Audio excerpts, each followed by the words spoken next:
గిరి ప్రదక్షిణ అనేది ఖచ్చితంగా ఎడమవైపున మాత్రమే చేయాలి.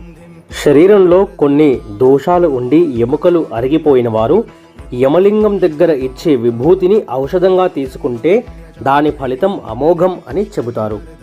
ప్రదక్షిణ మొదలుపెట్టే ముందు కానీ మధ్యలో కానీ ఎక్కువ ఆహారం తీసుకొని మొదలుపెట్టవద్దు. భుక్తాయాసం వలన అడుగులు ముందుకు పడవు.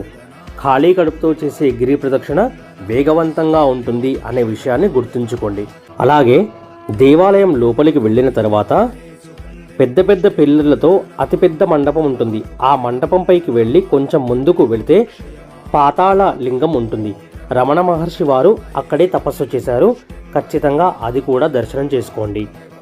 రాజగోపురానికి కుడివైపున ఆనుకొని ఒక పెద్ద స్టేజ్ లాగా ఉంటుంది. అది అరుణాచలేశ్వరుడి ఆస్థాన ఏనుగు బృందావనం. అది కూడా దర్శించుకోండి.